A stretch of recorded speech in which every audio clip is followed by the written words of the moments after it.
What's going on, everybody? It's your boy Real. Welcome to another installment of Spilling All the Tea. Got some reality tea for you. So today I'm actually going to be talking about Marriage Bootcamp Reality Stars, Season 2, Episode 7. But before I formally get into it, there's going to be a link somewhere in here because I got to plug it. I did a video with my boy Don Q over at Vodka and Random Shit, and pretty much that's exactly what it is. I want you guys to know that I have not betrayed my brand because I had some tea there with me. And yeah, the shit was completely random. And the topics of discussion, they're a little bit crazy. And, hopefully I added a nice little addition to their setup. So if you guys want to check that out, I highly recommend you do. If it's merely just to support me, but still go over there and check those guys out. Like I said, they are a hilarious fucking duo, real talk. And like I said, there's a lot that wasn't added in that video, so there's probably going to be a part 2 that's going to come out, including all the other shit. But, only time will tell. So again, like I said, there's going to be a link here. By all means, I really want you guys to go over there and check it out. Preferably after this one. And I'm probably going to plug in a couple more videos, just saying. So, gotta excuse me, I hate hate being congested right here. It sucks. So, the episode starts out with Natalie, and, she says that Aviva and Reed, is like, they're just not, giving in, to the program. But at the same time, if Reed says something that she doesn't like, she's either going to text him or just flat out silence him. So we have an idea who might be running things. So we get to the first exercise, and it's called Framing the Past. And this is where they have to talk about, just think about someone who has done the wrong in their childhood. So, we first start out with Jacob. And some of them were kind of like cut back and forth. So I'll try to piece them together the best that I can. I'll be honest, I did not do that with the last fucking exercise because I just didn't do it. But Jacob, and he mentions how his mom, left, and she really wasn't there between the ages of him being 1 and 18. And his father would always invite her to his games, but she would never show. And that says a lot when it, even in looking at his relationship with Natalie. One of my coworkers actually brought this up, and I don't know how I overlooked it. I might have mentioned in the video saying that he probably has mother issues, which kind of drives how his relationship with Natalie works. And I can definitely see that. So just a little food for thought. Selena, she mentioned how one of her family members would have her play this airplane game where she would throw an airplane, but in her throwing it, it's almost like she had to put so much into it that her body will go over, the top of the couch just enough so somebody can look up under her skirt. And, she felt very violated. But here's the part that, I don't know if everybody caught, but she was just like, because I think it was either Jim or Carol that asked, so was your father, did he do anything? And then she was like, he was there, but he didn't do anything. He didn't protect me. He didn't save me. So I was just like,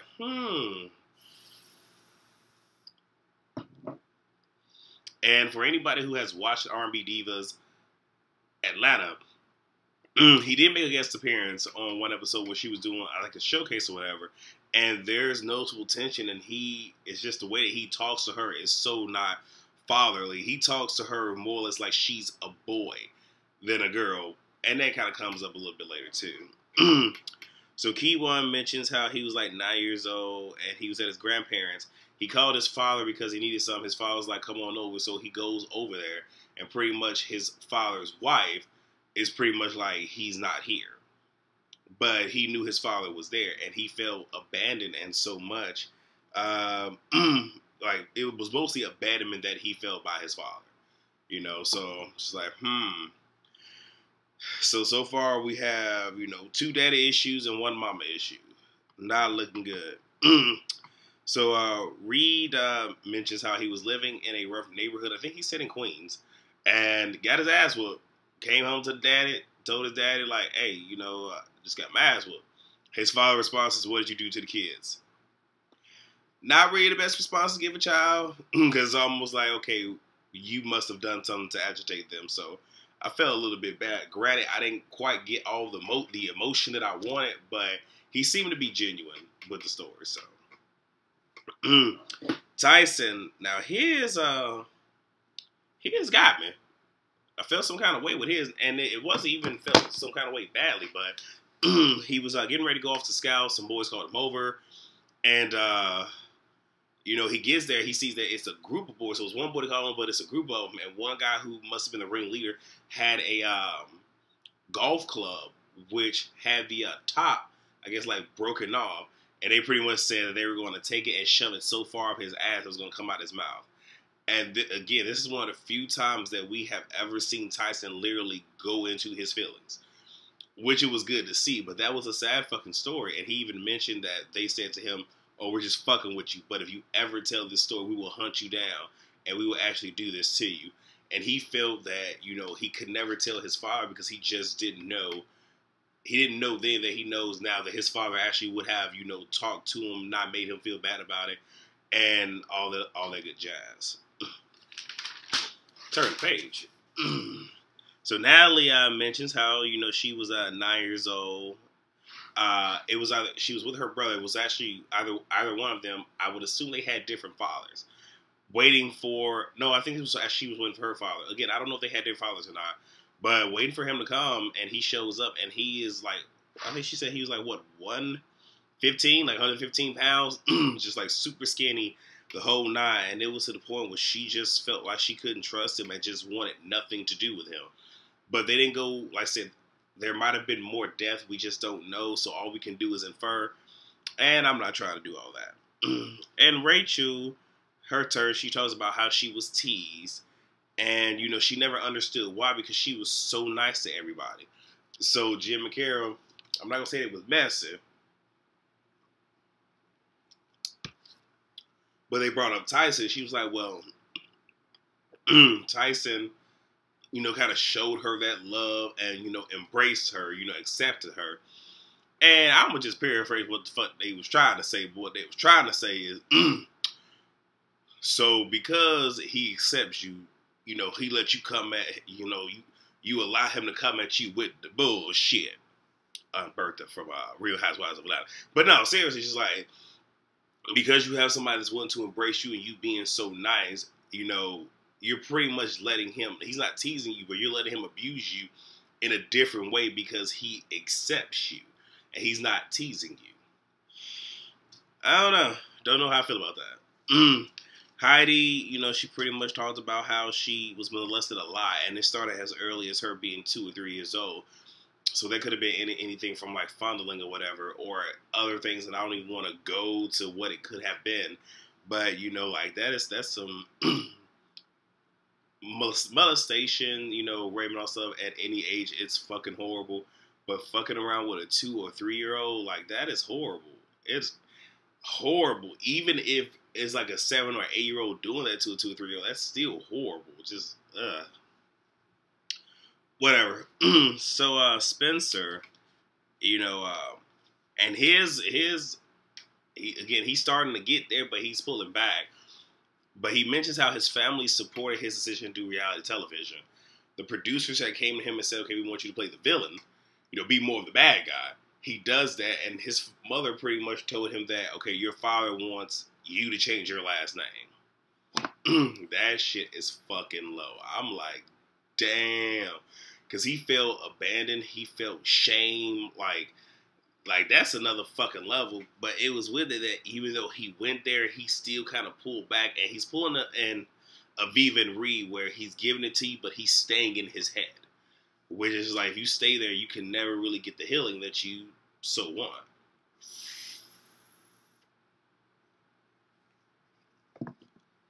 So Aviva, this hoe, she was playing on a conveyor belt, had an accident. So the accident was pretty much her, for what it's worth, losing her leg. And she was 6 years old, so, she got stuck there. She spent some time in the hospital. Let me see.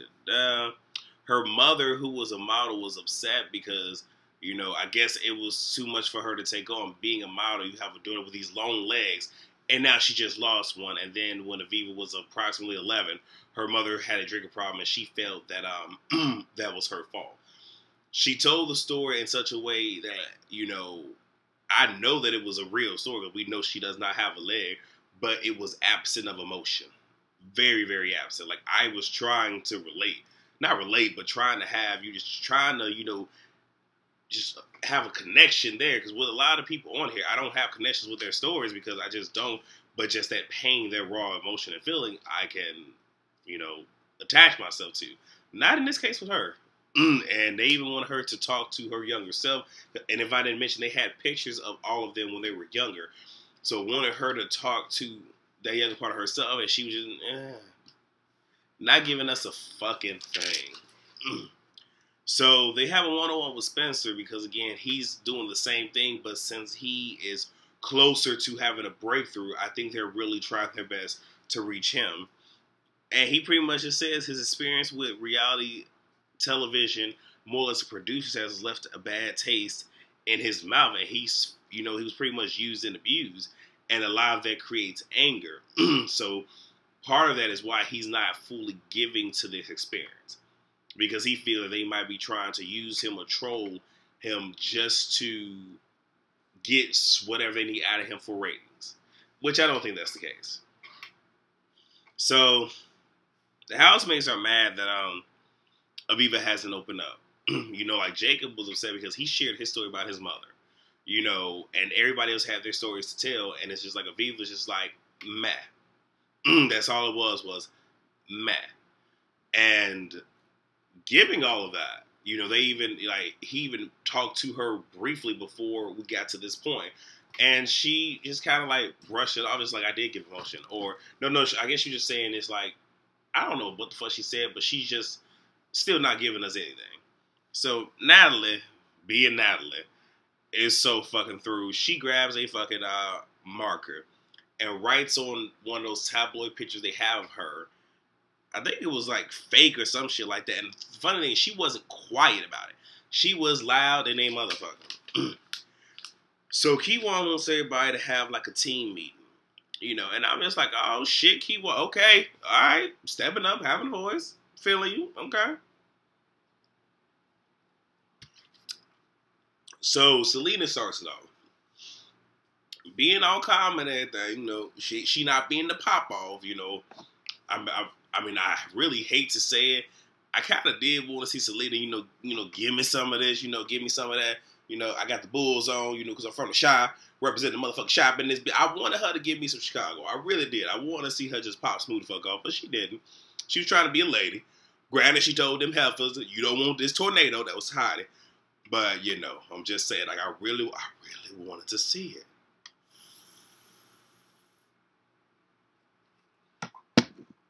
But she starts off, and she was pretty much saying how people are offended because they feel they are not opening up, and that's how it's coming off to everybody. And Natalie says that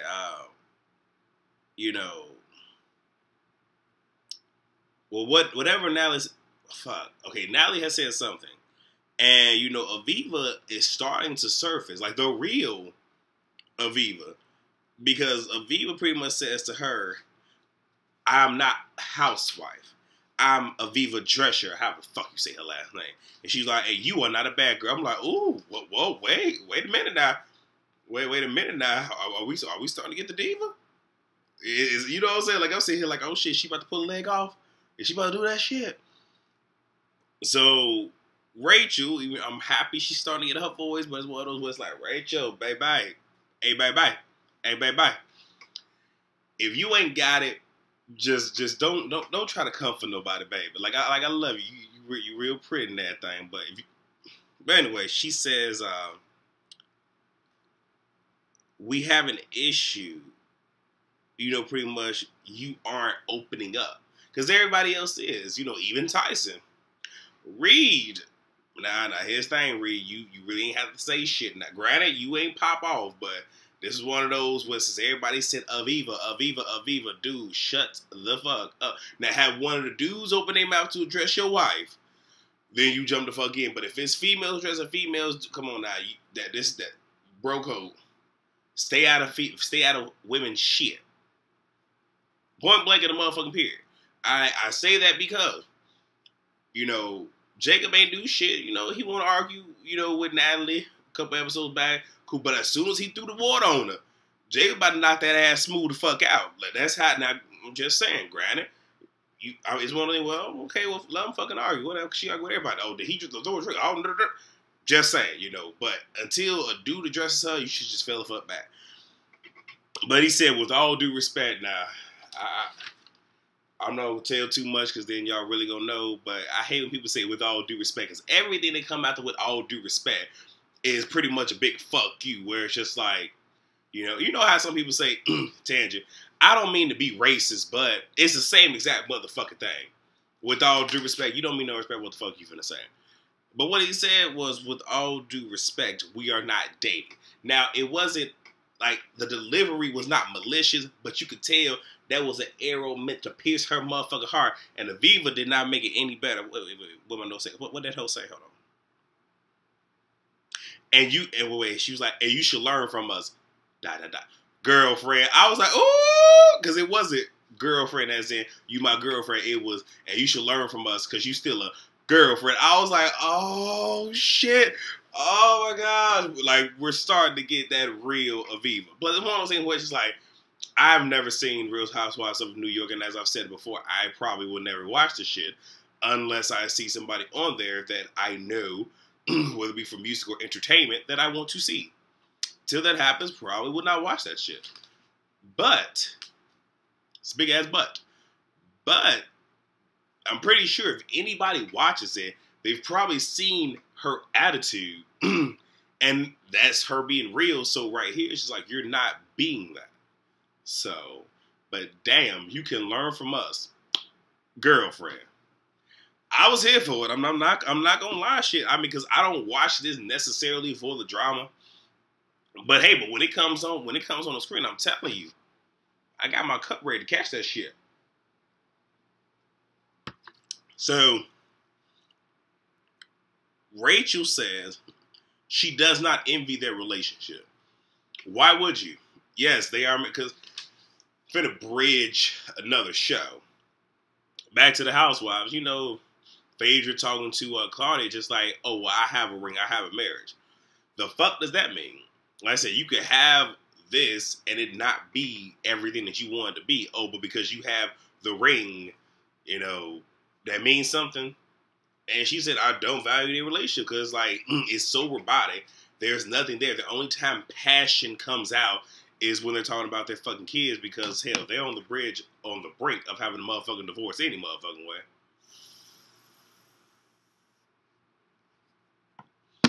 But whatever. But here's where Viva, I mean, this was the coup de grace. This was that gut punch your ass. This was, I'm coming for your motherfucking jugular bitch. That's what she was like.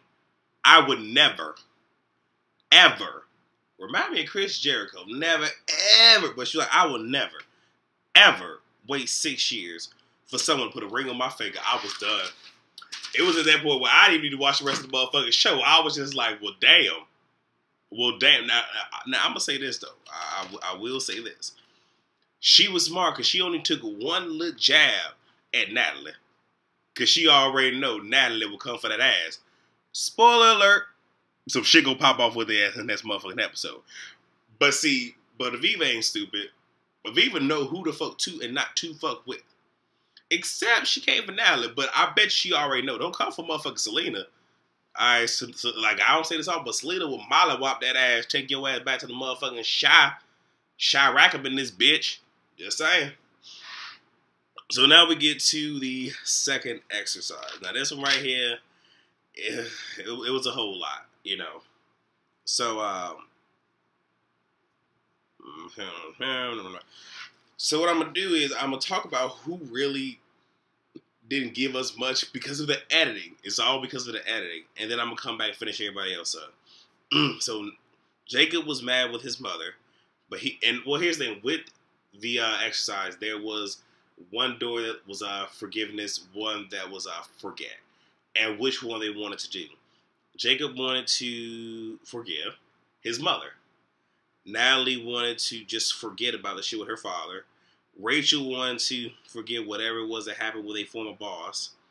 Aviva wanted to forgive her mother, but we still didn't get nothing from that. That's why I think they really chopped her shit up. Tyson wanted to forgive a former coach. Kiwan wanted to forgive his father. And I would assume, because of how they had this shit cut, Reed wanted to forgive his father. But the crazy thing is, Reed was still in his head. And Jim was playing his father, and he kept saying to him, you can forgive me all that you want, but you're talking to me from here and not here. And as long as you do that, I still have space up here. And I think I might have a small little tangent about forgiveness at the end. I don't know. So, and I'm going to do this in order of, So, I'm going to get to Spencer, because he was actually laughing. I'm going to get to Spencer. His was with the TV producers from his show, The Hills. He wanted to forgive. And the whole thing, it took him a while. Because when I say Jim was playing the character, it's one of those where he's playing that role so well. But I'm looking at Jim like, Jim, if you get your ass knocked the fuck out on this show, because he's trying to reach him. And I think he knew, okay, I have him at that point to where I can get him to open up. And he's opening up just like, the shit that you did, it seemed like you trying to destroy my marriage before we even got started and all this other stuff. Like, he puts a lot of this on the producers. And they're, he was really trying, like, it was getting to the point where, it was getting a little rocky between him and Jim. And Jim was just trying to get him to forgive. But you could see it was wrong. Now, the title of this show was called The Exorcism. And this is why, because they felt like they were trying to release this out of everybody, but more or less Spencer. Like, he was fighting. He like, because he's trying. It's like he wants to forgive, but he knows that it's hard for him. Because he really can't because of everything that has happened. But he eventually gets to the point and he forgives. Which I was just like, I'm happy. I was truly happy for him, to get to that next point. Hottie, she was mad at her former best friend, and it was mostly because her best friend felt that since she brought her onto the show, The Hills, again, I never saw the shit, but since she brought her on there, that she needs to be indebted to her. And some shit came out about a motherfucking sex tape. Not even gonna touch that. But the one person they spent the most time on was Selena. And, again, it was just like, with the whole fire thing, I didn't really piece a lot of the shit together until now. And it sucks because I've watched R&B Divas Atlanta. And I've seen the interaction between her and her father, even though I think it was just one episode. And it's kind of like, oh my gosh, he's a character.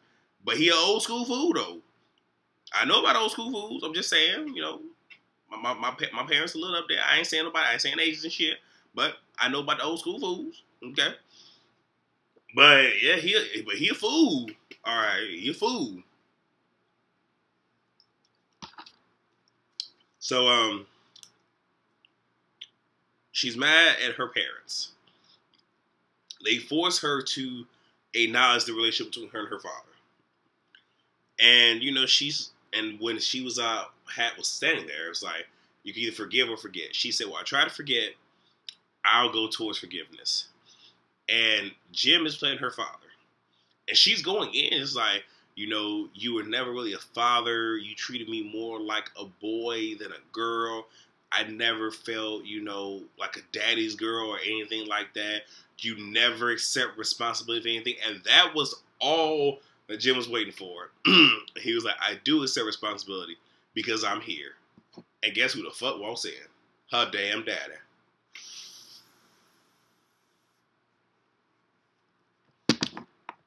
Now, Jim and Carol says they don't normally for this exercise because they did this exercise in the previous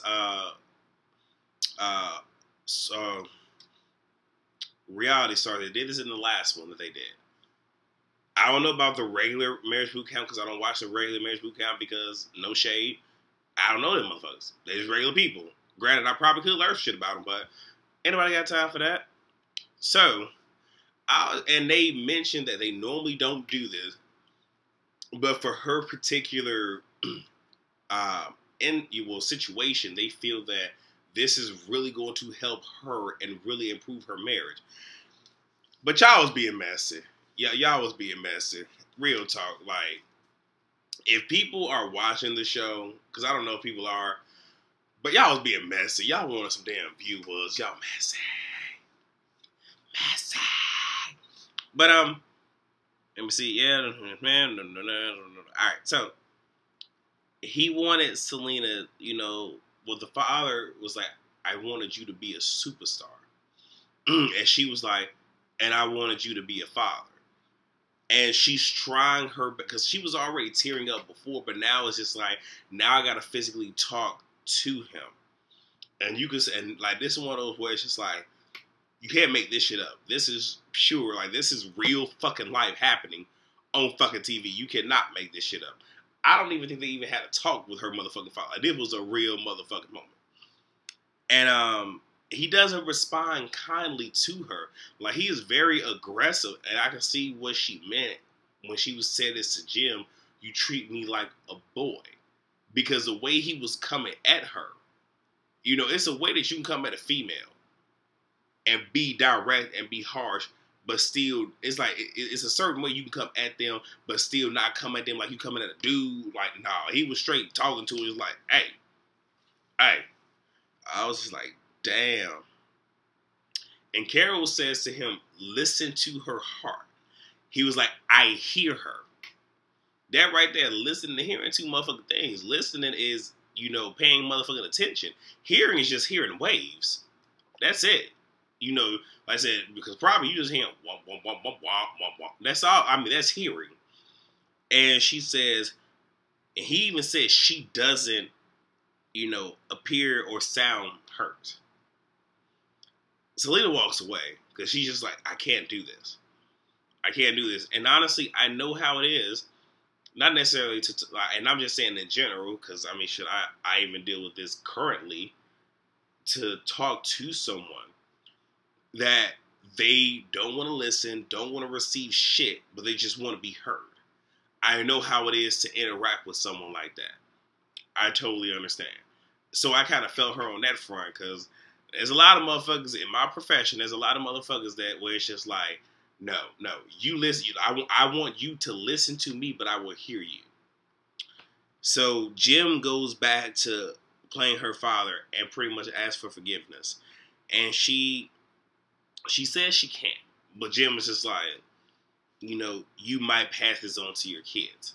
Because we all know her main trigger is her kids.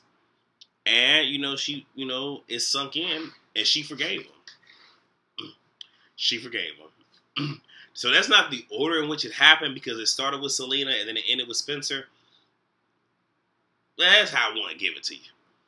So this right here, actually, this is not the end of it. It ends with, once it was over, they did not do an evaluation. They sent the couples just to do whatever they want to do.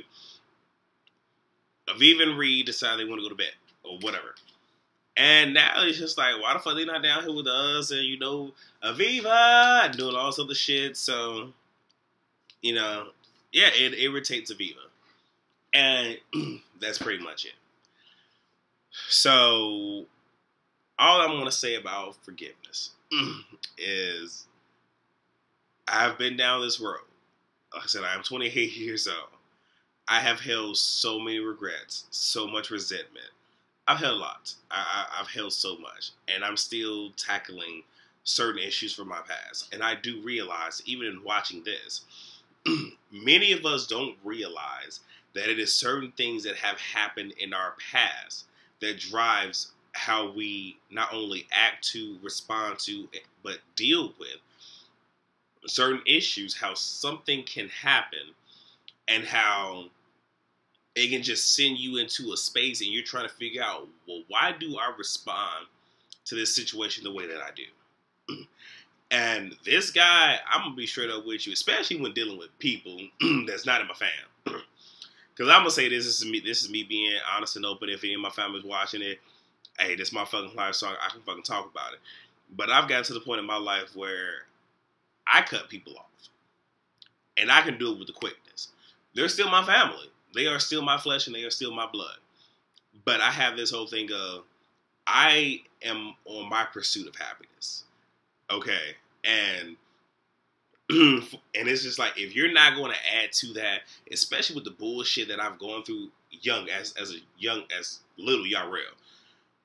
But I've tried to do the whole family thing, for more reasons than one. Like I said, if y'all want to hear me talk about it, y'all can email me and I can go into specifics. But I've got to the point where I've cut a lot of these motherfuckers off. Like I said, we still family shit. They need something from a motherfucker. They can hit me up. They can call me. When I come around them, minus a few people, there are a few fucking people in my family. I'm not finna pay no attention. I will pay dust to their ass, but I ain't got shit to say to them. Not a motherfucking thing. Not a damn thing. Point blank motherfucking period. That's how the fuck I am. This is y'all real. That's it. For the rest of them, it's somewhat the same thing. But when I say I cut people off, if you are not going to add to, and this is how I look at my life. My life, here's the direction it's going. If you are not going to add to, if you're not going to help flourish it, if you're not going to sit here and sow good shit to my life, I don't need you there. I do not. I will cut your ass off with the fucking quickness. I don't give a damn who you are. And I really do fucking mean that. And if y'all want to, I fucking mean that about any damn body. I will cut your ass smooth the fuck off. If that means keeping my shit intact and fucking being happy, I will cut you the fuck off. Again, that doesn't mean I won't fucking talk, except for a couple people. Doesn't mean I won't talk to you. Anybody, if you call my fucking phone, because I've had this happen a few times, motherfucker will call my damn phone, just like, who the fuck is this? Answer it. I'ma still talk to your ass. I want to know why the fuck you calling me, of all people. But we still family. But if I can do this to family, I can do this shit to any random ass person. But what I will do is, and I hate doing this, but and I'm not talking about the forgiveness part, but when you do me so wrong, I try to deal with you on my level. If I can't deal with you on my level, I will forgive you, and I'm going to let go, and I'm going to let God. And I hate doing that, because when I do that, trust when I say, they get theirs. I have seen, and if I haven't seen it, I've heard about it, where it came back and everything they've done to not only me, but everybody else done hit them. And I don't like giving a situation up to God, because I already, and this is just me speaking. Oh, if y'all don't agree, I apologize, I'm going spiritual on y'all. But they get theirs. They get theirs. And it is what it is. Like I said, touch not my anointing, do my prophets no harm. I will bless those that bless you. I will curse those who curse you. You sow to the wind, you reap the whirlwind. I live those truths, and I hold those truths near and dear. But what I'm saying is, when it comes to forgiveness, it is always about you. Because forgiveness and regret, like, I'm serious, like, they go hand in hand. Where it's just like, if you hold on to regrets, you'll never forgive. You hold on to anger, you'll never forgive. Just won't happen. So that's me on my soapbox, and I believe it's, Colwell, James Colwell, as he said, I'm a blue, come off my soapbox. But that was my recap for Marriage Boot Camp Reality Stars Season 2 episode, I believe that was 7. And that was me on my episode 7, and that was me on my motherfucking soapbox. So with that being said, rate, comment, subscribe to, this channel. Like I said, if you like anything that I said, or if you disagree, like I said, please, leave in the comments below. We can start some chatter. If you have any questions that you would like to ask me, and now that I've just put some business out there, if you want me to even expound on any of that in a future video, you can email me at spillingallthetea@gmail.com. Email address is down below. Follow me on Twitter at tspilling, which is also down below. And to replug one more good time, the collaboration, and it's not really a merger, but the collaboration with Vodka and Random Shit. Like I said, the link is somewhere over here. Like I said, I'll figure out what it's going to be when I publish this, but please go there. Like I said, when you go there, please, don't wear your feelings on your sleeve. but just be willing to sit back and have a good time. Plus, y'all will see my damn reaction to some of the shit we was talking about. Just like, yeah, because, but it was a good time. So, as always, you guys, I spilled the tea so you guys, so you guys can catch it. You know, bring your teacups, bring your sipping cups, solo cups, drip pans, whatever the fuck you want to catch this tea in. And as I always say, I love you guys. Thank you for all the support. One last thing, just added brand new content to the video. I'm so sorry I have to do this, but it's called TV, as in tea, V smoothie, where the shows that I watch that are truly scripted, instead of doing recaps of those, just like I just sit here and I talk about those at one time and just how I feel, just the key points that, you know, I'm feeling at that particular point in time. And the very first one was on Empire, Gotham, Flash, and Arrow. That was the first one. So you guys can also check that out, and I'll have that link somewhere through here too. So again, thank you guys for all the support. I really do appreciate it. Love you guys. I'll talk to you. I'll talk to you later. Bye.